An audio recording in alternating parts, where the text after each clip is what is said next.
the Justin Robert Young Daily Program, brought to you as always by everybody who supports us at payjurydaily.com. Do you enjoy this daily dose of jury? Well, make sure it continues to arrive on your doorstep every day, except for Friday of the week. All right. Well, on the weekends. I mean, what the fuck? I'm not your slave. Here we go.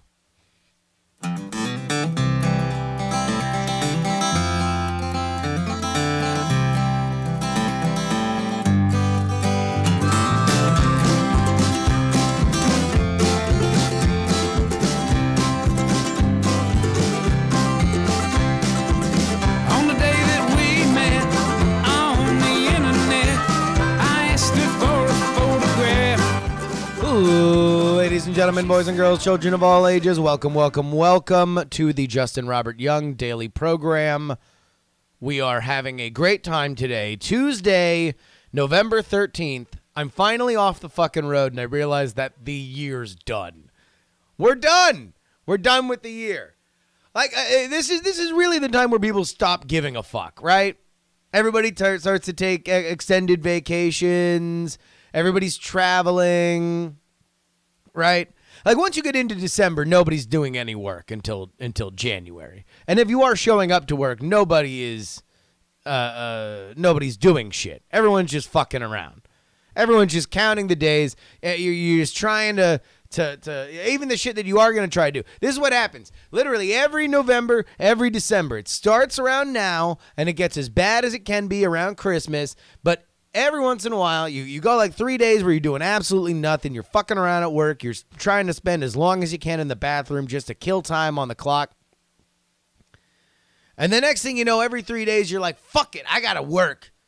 You wanna know what? I'm getting paid to work. God damn it, I'm gonna work. I'm gonna work really fucking hard today. And then you send out like 14 emails, and you get 13 out of offices. And the one person that actually is in his office gets back to you 4 days later, and you're like, oh, okay, I guess we've all decided we're not working.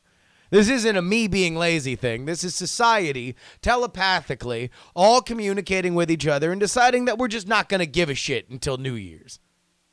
And even then, it's going to take us about 2 weeks to start giving a shit again. We're going to have to process all the food that we've eaten over the holidays so we can again replenish all the shits that we can give in 2019. And until then, we'll just be watching fucking weird, creepy clips on the internet. Speaking of which, we have a weird, creepy clip on the internet. This one isn't weird. It's pretty funny. It's gone viral. Jill Scott. Jill Scott is a singer. She has a tremendous voice. For whatever reason, I'm having a hard time remembering Jill Scott songs off the top of my head. But she had a clip go viral today of her. This is going to be a little bit more of a visual bit, but I will do my best to narrate it.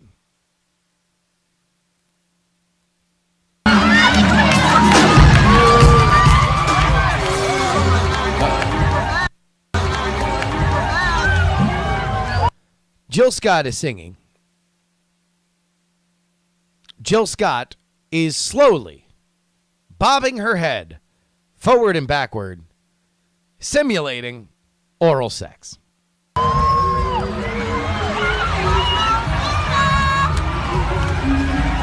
She then starts waving her head from side to side as if to stretch the dexterity of one's member, and is now reaching her right hand up toward the microphone. Oh, no, wait, left and right. 2 hands on the microphone as she now rings, as if she were wringing a towel dry, as she continues to bob her head back and forth while still singing.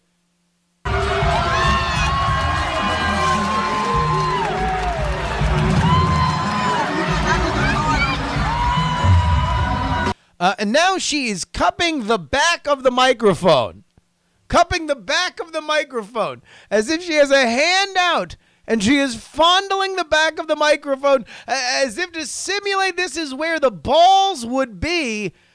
Friends, This is a 48-second clip, and we are only 27 seconds into it. Jill Scott's concert sales have got to be going through the roof.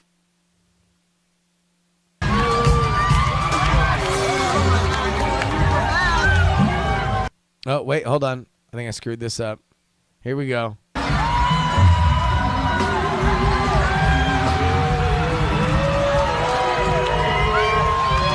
Oh, wait, just to let you know that she is in it to win it, licking her hand before returning it to the back of the microphone.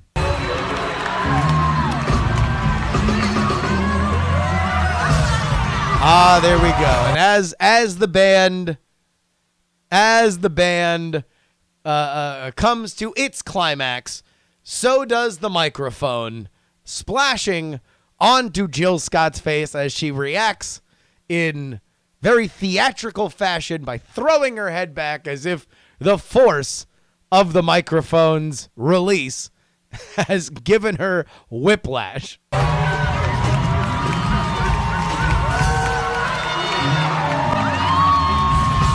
And now a wipe of her brow as she brings the leavings to her mouth. There we go. Jill Scott, ladies and gentlemen. Jill Scott. She's living her life like it's golden. I mean, look.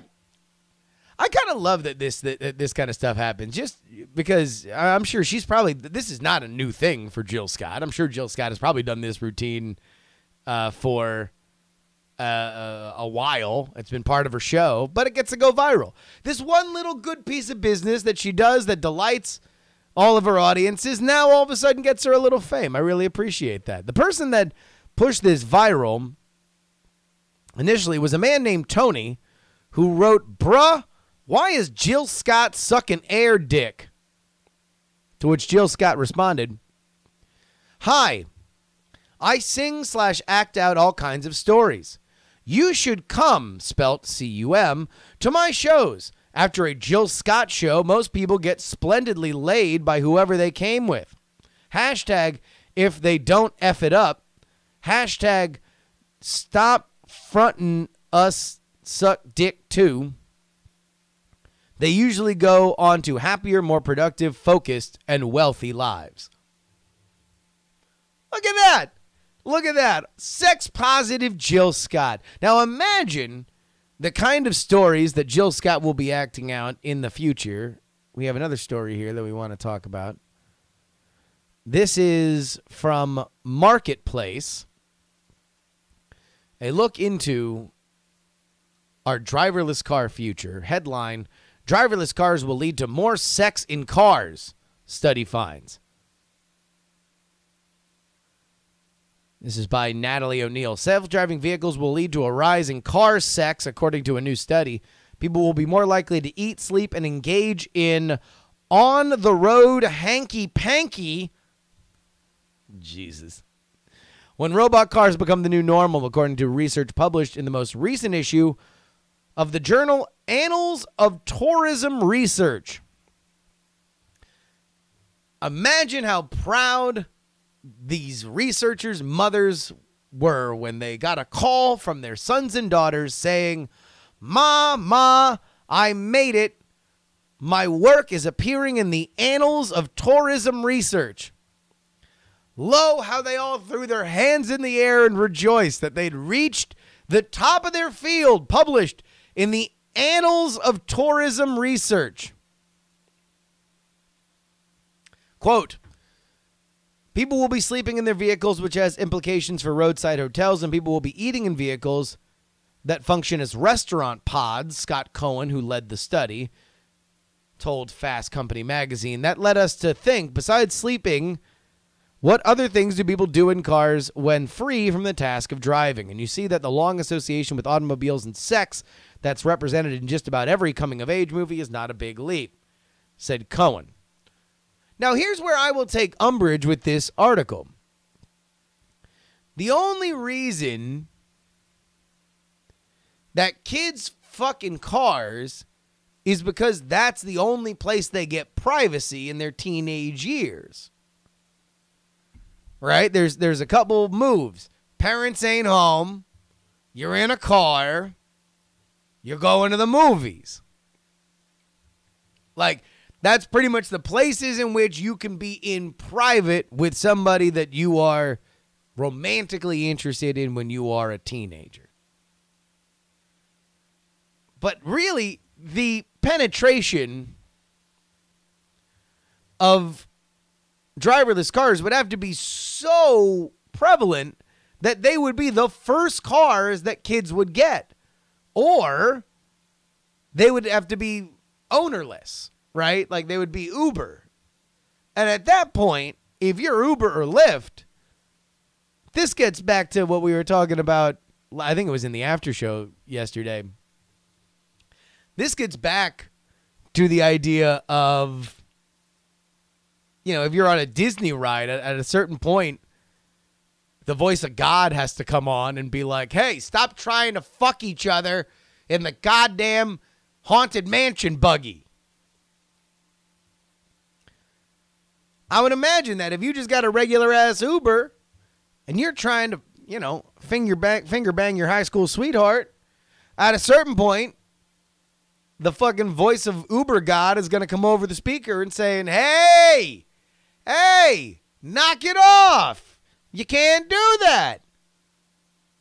And if you are, do us a favor and lay down a tarp. I have no idea why I became Don Knotts. Hey, what are you doing? Why are you going and finger banging in my car, my autonomous car? I'm Don Knotts, the Uber executive. All right. Let's go ahead and get into our mail. JuRYDaily@gmail.com. Andy, let's go ahead and get into JuRYDaily@gmail.com. We got a lot of people write in about my quest to have the most ribald within the rules. So don't get kicked out, but ribald drinking novelty shirt at Disney. We start with a point of order, because I think I might have gotten a little too aggressive here. Brian Mitchell Young on YouTube writed, so is Food and Wine a special event at Disney or something? Or are you just talking about the general concept of drinking and eating there? So, although Epcot is a year-round destination for people to go, quote-unquote, drink around the world, which is a little drinking competition, a little challenge, something that's fun to do with friends, and very oftentimes there are novelty shirts associated with it. Never is it more of a challenge than during the Food and Wine Festival, which just wrapped up last week. Begins in early September, wrapped up last weekend. What happens then is not only do you have all of the normal countries, the world showcase of countries, but you get other different countries that are built in between. So basically you have double the amount of countries that you have to go stop for. It is an expert challenge. It is a fun challenge. It is when the vast majority of these novelty t-shirts can be seen. So for example, normally it is just Mexico. What will be the second one? It's like Mexico, China, Italy, Germany, Africa, the country of Africa. Fucking a little racist. Morocco, Japan, the United States, Canada, England, that kind of stuff, right? But then in Food and Wine, you have extra ones. So you have Greece, you have Thailand, you have New Zealand, you have Australia. You have, and then even more extra food from the other countries. It's really fucking expensive. You get wasted. It's a fun time. So let's go ahead and get into these suggestions.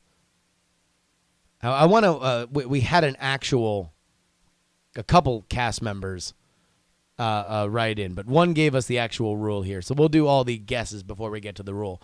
Middle-aged Mike writes, a good Disney deep cut that would ruffle some feathers would be a reference to Song of the South on a t-shirt.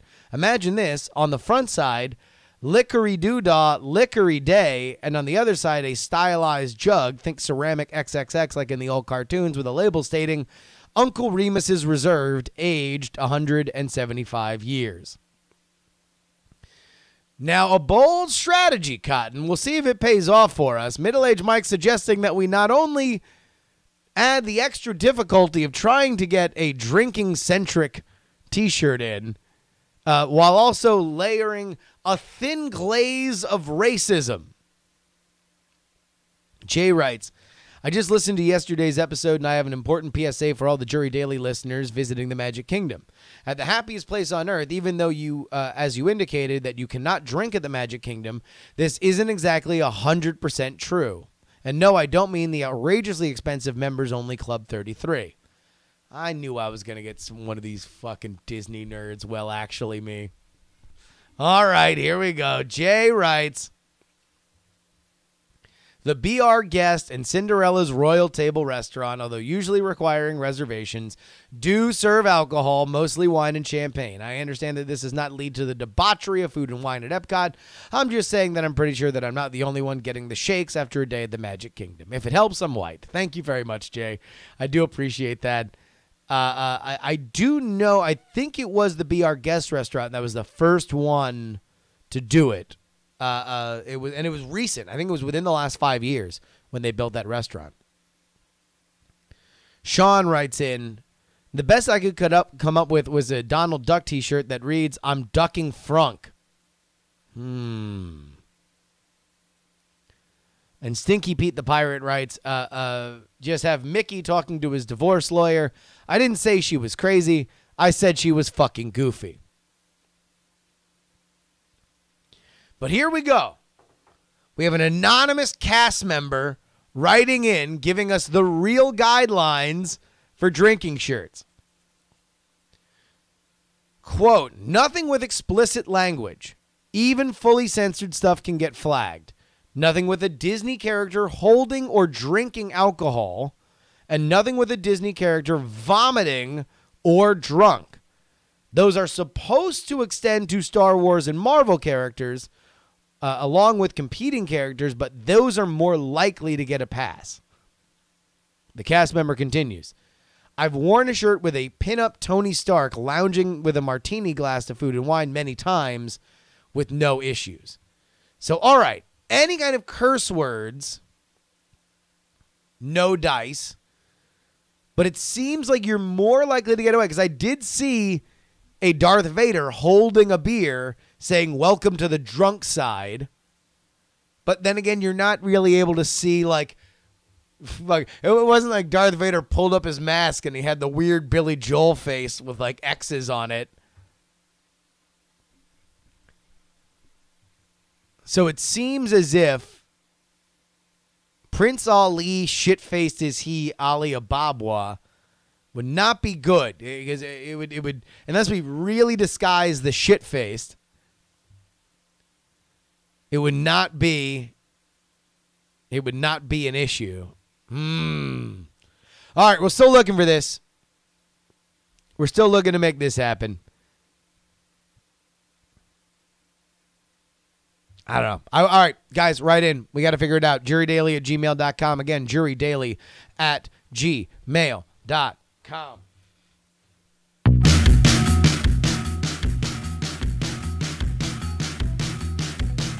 I want to thank our jury box, our grand jury box selected today: Bill, Dustin, Middle-Aged Mike, BioCow, Loki, Robert, Brian, C, M, and Trey, the Melodica Man. Do you want to email the show? Well, go ahead and do it. JuRYDaily@gmail.com. Twitter, Instagram, Snapchat @JustinRYoung. Oh, by the way, new stickers, new pins coming your way if you sign up for our mailing list, bit.ly/stickers or DIAF. You can also join our Discord at bit.ly/JuRyDiscord, JuRYDiscord.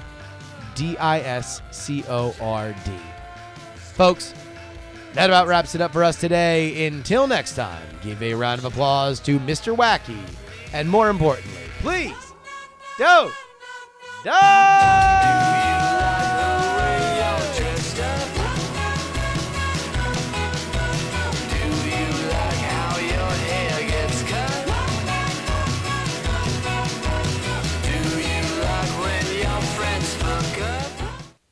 Diamond Club hopes you have enjoyed this program.